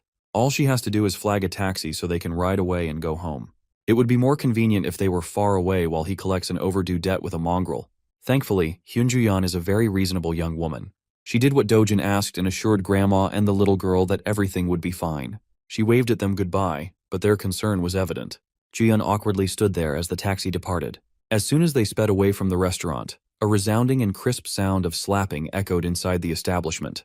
With his loved ones out of the picture, Dojin can finally drop the PG act and slap a bitch. He moved so fast that Chilwoo did not even see his swing. He only felt the stinging pain in his cheek. Embarrassed by such a humiliating attack, Chilwoo gritted his teeth and charged forth to retaliate. One of the servers tried to break the fight up, fearful that the Awakeners might destroy the whole restaurant if the conflict escalated further. Her reasonable request was met with unreasonable violence. Fortunately, she wasn't harmed too badly. Seo Dojun calmly told everyone to get out and clear the room for their safety. Chilwoo is really easy to trigger. He's a muscle-brained idiot who can't even think of good trash talk. For that, he was punished with another strike to the face. He was completely caught off guard, feeling a knuckle make contact with his head. Kang Cheolwoo is the bastard who locked the original Seo Dojin in a gate, leaving him for dead. Even though he was not the one personally slighted, our MC still harbors a deep resentment for this fuckface, and he wants to talk. Cheolwoo, the goblin-looking goon, snickered as he brought up how that evil stepmother of Dojin's made the whole thing happen. Seeing that extracting info from this idiot was a lot easier than he thought, Dojin pulled his phone out and pressed the record button on the video app. He just needs a clear and concise recording of the confession, and his life will be a lot simpler in the future. Once again, Cheolwoo was insulted by his nonchalance. He gathered power in his fist, called Dojin's mother a whore, and attacked with unmatched intensity. He intends to finish the job that he failed. He wants to kill Seo Dojin once and for all. Unfortunately for the big goon, his primitive attacks are no match against the expert manipulation of Chi. Dojin met the violent punch with a soft touch and sent the enemy's fist flying as though it just hit an impenetrable bouncy barrier. Kang Cheolwoo had never experienced something like this before. Normally, he would just brute force his way through anything and everything to kill. Now it seems like he's going up against someone far beyond what he can comprehend with his tiny little pea brain. Suddenly, he was pushed off his feet. Dojin followed his body's trajectory like a hunter playing with his prey. Sounds of fists cracking a skull echoed throughout the restaurant as the server from earlier tried her hardest to dial the police. Before she could press the call button, a dainty hand pulled the phone away. With a bright smile, Hyun Ju-yeon assured the server that she would take care of everything, so there was no need to involve the authorities. The server was just glad to see a comforting face in the middle of her breakdown. Slaps, scratches, and punches landed throughout Kang Cheolwoo's body, not giving him any chance to catch his breath. As far as Ju-yeon knows, this lowlife is a B-rank hero. With that rank, there are not many people who could beat him up so helplessly. Based on this beatdown, Dojin might be classified as an A rank. Well, even if that's true, the fight still seems a bit too one-sided. Before things could get any worse, Hyun Ju-yeon carefully called Dojin to stop for a moment. She's just worried that Kang Cheolwoo might die if the beating goes on for longer. Deciding to listen to her words, he dropped the goblin goon's limp body on the ground and wiped his hands. Seeing as there's clearly some vendetta between the two, Ju-yeon asked the young man how much he knows about Kang Cheolwoo. Dojin might not know the whole picture, but he knows enough about the bastard to exact vengeance. Hyun Ju-yeon warned him that this piece of dirt, Kang Cheolwoo, is connected to Kang Young-pyo, an S-rank hero. Well, Dojin already knew that fact, and he didn't see any problems. Ju-yeon had never met anyone so reckless and insane. This dude doesn't even care about whatever consequences he might face at the hands of an S-ranker. Hyun Ju-yeon elaborated that Kang Youngpyo is very protective of his delinquent cousin. This restaurant incident will surely reach the ears of that powerhouse. When that happens, blood will be spilled. Dojin scoffed at Ju-yeon's worries. He's the last person who would be afraid of some hotshot S-ranker. More than the problems for the future, he's more annoyed at the fact that Ju-yeon knows so much about his life. Now that the Goblin Goon is down, Dojin's enmity has transferred to the nosy S-ranker. Face to face, the feral young man stared her down. Hyun Ju-yeon was not a pushover by any means. She won't cave from a simple, intimidating eye contact. Changing the subject, she apologized for the sudden visit and brought up her agenda. She was just asked by her uncle to come by and talk. After she found out about the bag of Hero's magic crystals he sold off, Ju-yeon wanted to get her hands on the rest. She is willing to buy every piece he has, no matter the price. Dojin warned her that it won't be cheap. He has a lot of precious treasures stockpiled after all. She assured him that the assets of an established S-rank hero are beyond normal people's imagination. Well, it's not like he's opposed to selling his goods. He just has one condition before transacting. It's nothing much, really, just a little favor. At least for someone as renowned as Hyun Ju-yeon, that is. Elsewhere in the city, the sound of expensive alcohol bottles hitting the floor can be heard. Dojin's evil stepmother is crashing out upon learning new information about his allegedly dead stepson. Her people were so sure that the kid died in the rift, yet now she's receiving word about how the Dojin survived like a resilient cockroach. Press F for bald man here. Having a boss like her can't possibly be fun. You can't blame him for the misinformation. Even the Hero Association labeled Dojin dead. Evil stepmother doesn't want to hear excuses. She wants actions instead. To make things worse, they just received news about Kang Cheolwoo's defeat at the hands of Dojin. At this point, it's safe to assume that Seo Dojun already knows who's really responsible for his attempted murder. Hearing that she might be implicated, evil stepmom gulped in terror. She's not afraid of Dojin. She's more concerned about the hassle it will bring when her father or husband finds out about her dealings. She can cover everything up, but if word gets out to the media, the group's stock price will nosedive. So, she ordered her people to intercept the media. If they mess up, T Group and W Group will surely cut all deals and advertisements. First and foremost, the police must also be on their payroll. In that regard, evil stepmom's people have already moved to cover all bases. Knowing that they have a little bit of competence lifted some pressure off her shoulders. Baldy director Lee then whispered that no matter how many cover-up jobs they do, what they are doing is not a fundamental solution to the real problem. On that note, the ball director might have a plan that can put an end to this headache. They just have to make use of Kang Cheolwoo's cousin, the infamous Kang Youngpyo. Even someone like stepmom here knows about the S-ranker. Kang Cheolwoo might be notorious as trash in the world of heroes, but everyone knows how close he is to his powerful cousin. In reality, Kang Cheolwoo is just a pawn doing all sorts of dirty work under his cousin's orders. They are both sick in the head. If Cheolwoo gets pinched by the police and smeared by the media, it won't be a good look for the S-rank hero too. In fact, he's already taken action to deal with this public relations disaster. Evil stepmom made up her mind. She wants to meet with Kang Youngpyo as soon as possible. In addition, that dog, Hwang Chang-seob of HCS Capital, has blatantly allied with the enemy. He's taking care of Dojin's family now. For that, stepmom wants a prosecutor on the phone in a minute. Those who abandon her camp must pay the price in full. The very next day, we follow a group of heroes entering one of the 37 rift zones in Korea. Among those rift zones, 5 zones are being turned into secured gates. The rest can only be raided by heroes affiliated with hero associations with coordinated schedules. Today, Miss Hyun Ju-yeon is leading a team herself. With her S-rank ID, she has practically limitless entries at any gate. Among the diverse crowd of heroes equipped with fancy equipment and weapons stood a young man wearing a beat-up hoodie. Hyun Ju-yeon chose A-rank Jongin-ju's Cleome Guild as a temporary group for the hunt. It's very rare to be a part of an S-rank's hunt, so they are hyped. Ju-yeon reasoned that she simply wanted to do something fun and stretch her muscles a little bit. In reality, she had to set up this whole situation just to give the young man in the back clean entry to the gate. Seo Dojun agreed to sell the rest of his magic crystal stockpile at market price to Ju-yeon if she let him into the restricted rift zone. He just wants to earn more money by hunting in higher level zones. While it's true that rift zones house all sorts of treasures, going into such a difficult one for a certain profit without fear is just insane. Well, she doesn't really care either way. She just needs to get her hands on those hero magic crystals. After a few minutes of traversing a dark tunnel, the group finally came out of the other side to a brightly wooded area. Unable to rear her curiosity, Inju started bugging Ju-yeon about the real identity of the young man shadowing their party. Ju-yeon just introduced Dojin as someone she knows, but no one is buying that half-assed answer. Inju speculated that he might be Queen Ju-yeon's boyfriend. Tired of all the buzzing, She gave Inju a partial truth and confessed that the young man was there because she owed him a favor. It's not every day an S-rank hero owes someone.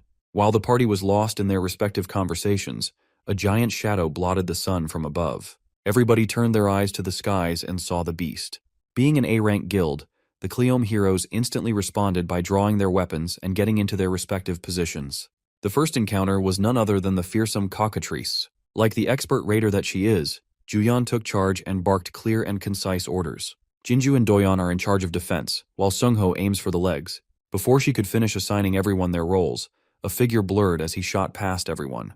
With a single impactful leap, he closed the aerial gap between him and the flying beast. Seo Dojun disregarded the long-winded group plans and leaped for a one-on-one with the bird. The Cleome heroes were slack-jawed. They have never seen someone so brazen. Gathering energy in his fist, Dojun prepared for first blood. Prior to his charge, Guildmaster Inju is stressing over her bad luck. They are barely inside the gate, and a troublesome opponent has already shown itself. Before the group could organize and get into position, Dojun had already dropped his bag to the ground. While Juyeon was calling the shots, he was bursting through the air like a speeding bullet. He was an absolute speed demon. In one jump, he neutralized the bird's aerial advantage. Up in the skies, he took control of the field without a problem. His fiery energy was thick and burning. The overgrown chicken did not have the speed or reaction time to block the incoming attack. As a result, it was forced to eat a full-powered punch to the beak. The bird is on the ground, and the human is up in the clouds. It was quite a poetic reversal. Dojun landed in front of the group. He did not even break a single bead of sweat. The cockatrice is on the verge of death, the mark of his fist visible on the side of his face. The Cleome Guild people stood dumbfounded alongside their S-rank carry. They bore witness to the brutality of what happened next. Dojun lifted his leg and started stomping on the bird's head until it was reduced to meat paste. It might seem too much, but killing a cockatrice requires a lot of force. With every stomp and kick, the sound of skull cracking and blood spurting mortified the group. Now Inju is really curious as to who that guy is. In all honesty, Juyeon wasn't really sure herself. All she knows is that Seo Dojun is a really strong human. Well, calling him simply strong is a huge understatement. There are only a select few heroes who can do what Dojun just did. Killing a cockatrice in one blow is no ordinary feat. Juyeon downplayed the achievement by bringing up her sister. That woman belongs to that elite list of outstanding heroes. Still, Inju can't just get over the fact that a hidden powerhouse is among them. She watched the entire sequence and was in awe the whole time. Juyeon took note of the young man's monstrous power and decisiveness, her curiosity deepening. She turned to Inju with an impromptu change of plans. For now, she wants to go to the center with Dojun, leaving the rest of the group on the outskirts. Juyeon carefully approached the young man, expertly carving the cockatrice's corpse for loot. Before she could speak, he preemptively asserted that he wouldn't share loot with people who contributed nothing to the kill. Thankfully, Juyeon is not one to eye a few pieces of magic crystals. She just came over to propose that they go a bit deeper into the gate, head somewhere more challenging and fitting to his current abilities. With a smile, he readily accepted the invitation to hunt and loot more. Juyeon knows the layout of this gate quite well, so she will take the lead. All Dojun has to do is follow closely so he won't get lost. Without warning, she sped off into the distance, her speed causing a sonic boom. Dojun calmly watched as her figure vanished into the horizon. After slinging his bag to his back, he took a running pose, storing energy in his muscles. With an instant first step, he kicked an explosion that almost blew the Cleome Guild heroes away. Inju reckoned that if Juyeon is a bullet, then that man moves like light itself. Left by the two powerhouses, the miscellaneous heroes turned to their guild leader for their new plan. Of course, trying to follow those two ahead is utterly impossible. Today they must accept that they are sidekicks and small fries. Nevertheless, this is still a decent gate with plenty of monsters to hunt around the outskirts. In the outside world, normal people praise them as powerful A-rank heroes. But in front of a real S-ranker, they are not even worth mentioning. Juyeon and that man are leagues above the entire force of Cleome Guild. Speaking of those two, their race across the woods is proceeding hastily. While maintaining breakneck speeds without much effort, Juyeon kept on checking her flank for signs of Dojun. Upon seeing no signs of the guy, she started softening up and thinking that she might have overdone the initial run. While she was thinking of slowing down, Dojun suddenly appeared by her side, asking if they could go a little faster. Juyeon's concentration broke and she almost tripped over. She had never experienced something like this before. Someone can actually keep up with her in terms of racing. When it comes to speed, she's in the top 2 in the nation. But that list might need to be updated, given how Dojun is making her eat dust. A few moments later, he made a stop to tease her for being slower than expected when she was clearly running to flex her speed. While the S-ranker caught her breath, Dojun turned his eyes onto the view on the horizon. In front of them was a massive mountain range touching the heavens. When asked what was hiding inside that rocky range, Juyeon's expression turned solemn. That place is the lair of the thrift's boss monster, the Caesarian. You see, this so-called Caesarian is a giant 20-meter monster resembling the draconian wyvern. Juyeon doesn't even want to entertain the idea of subjugating that beast. You typically need at least 3 combat-oriented S-rank heroes to even stand a chance against such a monster. One thing Dojin knows about Caesarian is that it has a chance to drop the imaginary grade magic crystal, a treasure just below the highest grade possible. Since such an enticing reward is waiting for him, he won't let it slip through his fingers. Obviously, Juyeon is opposed to such a reckless idea. Well, Seo Dojin is fighting that draconic bastard with or without her. Juyeon watched as he fearlessly sped up, aiming to scale the mountains to slay the beast. She felt as though she did not have a choice but to follow him into insanity. Something grim awaits the duo inside the boss monster's lair. Bursting with unfathomable confidence to take down a beast that easily gives 3 S-rank heroes trouble, it really shakes Juyeon to her core. Do you know what's even more shocking? When she arrives at the site, she finds the same creature, the Caesarian, dead at her feet. The fight's already over, and she has absolutely no idea what the hell went down. Our boy casually plucks his knife from the creature's corpse, leaving her at a loss for words. Juyeon reflects her shock. The creature he just downed isn't just any boss monster. On that note, she talks about a prominent hero known as Park Hae-il who fostered a reputation for hunting down monsters like the Caesarians. Though he's an S-rank himself, the first time he went to hunt down the Caesarian, he was cautious enough to take 30 A-rank heroes along with him. And yet, even with all those precautions, the A-rank heroes didn't make the cut and were all slaughtered in the attempt. Park Hae-il was the only known survivor of the group who clung to the edge of his life by the end of the boss fight. From that moment onwards, the guy decided to rematch with the same monster. Only this time he was armed with 1 more S-rank and 100 A-rank heroes behind him. It's practically a small army at that point. The fight was brutal. They focused on piercing the creature's wings and negating its flight. The Caesarian of the time was then overwhelmed by a barrage of attacks from the heroes. This actually reminds me of the whole 100 men versus 1 gorilla debate that has been going around lately. My money is on the men, by the way, and the same is the outcome for the fight with the Caesarian, who ended up getting defeated. Despite this, only a handful of heroes remained from that battle. The rest? Butchered by the beast's wrath. The damages they incurred that day were so prominent that Hae-il's guild, the Sweet Life, has yet to recover from it 3 years after the event. And yet, this one average-looking Joe has defeated the same Caesarian monster without much trouble. The funny thing is, with her constant glaring, he reminds her that she ain't getting any of these precious gems for standing around fighting the air. The remark may have annoyed her, but Juyeon is more focused on the ridiculousness of the man before her eyes. If she wasn't there to witness the battle, she would never believe in such a conclusion. The same terrifying Caesarian was taken down and obliterated in a single strike at the hands of 1 man.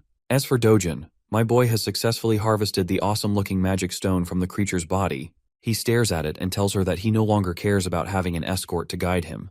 From this point onwards, he's fine on his own. He also denies taking the rest of the valuables obtained by the dragon's body, such as its claws and teeth. Showing little to no regard for them, he turns back to reject her plainly, leaving the S-ranker stunned for life. Instead, he'd rather focus his energy on collecting the monster crystals. He even goes as far as to allow her to keep all of those valuables to herself as a form of payment.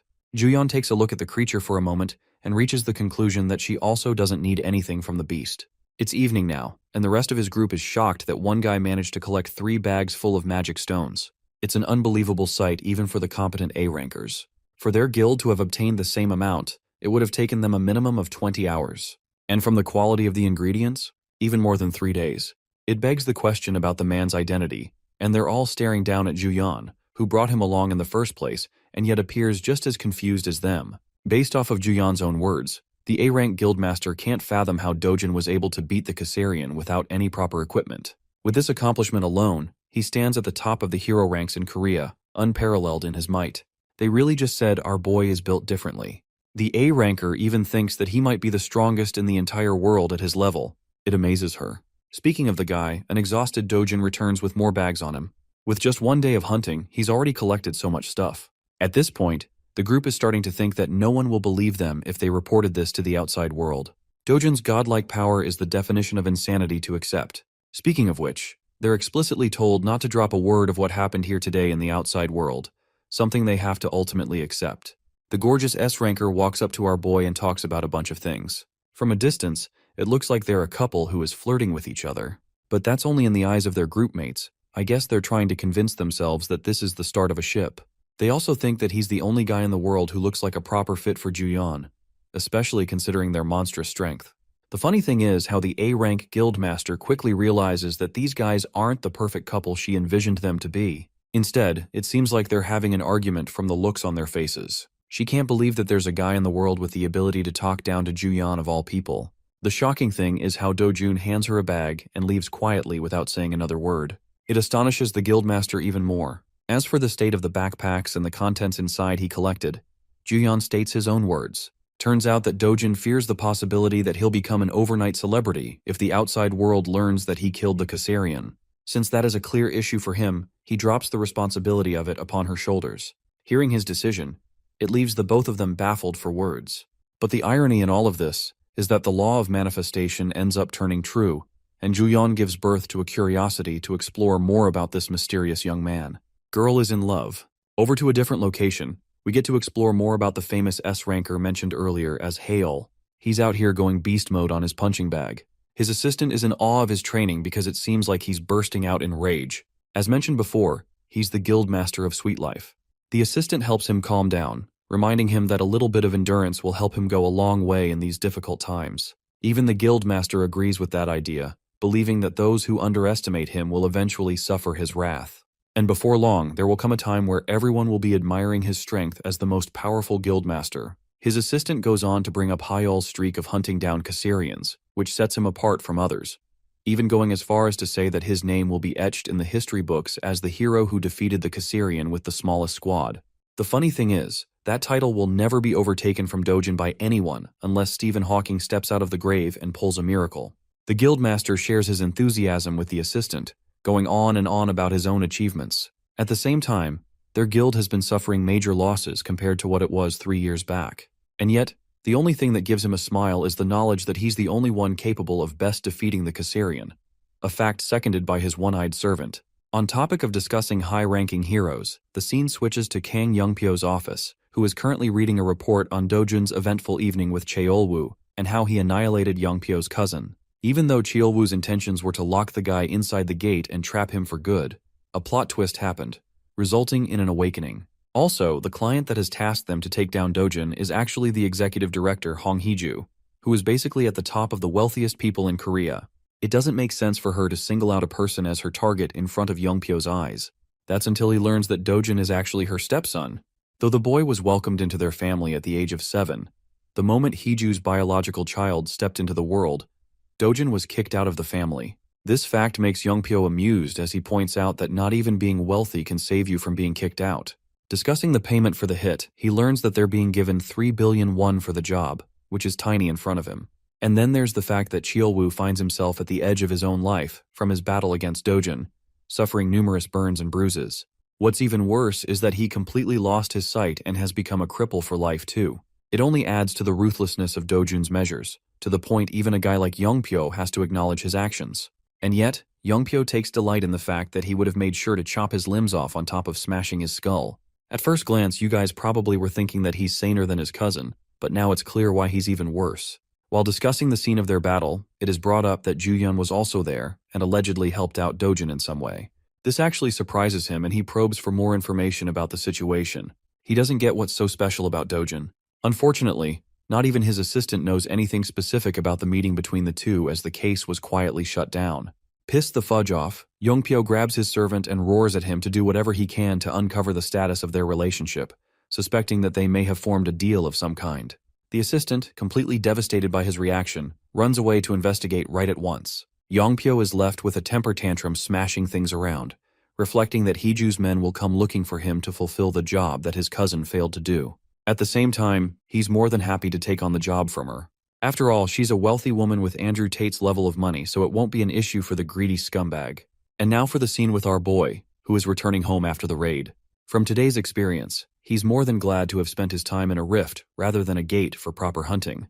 It also complicates things because he might have to form a long relationship with Juyeon to ensure he stays on the low.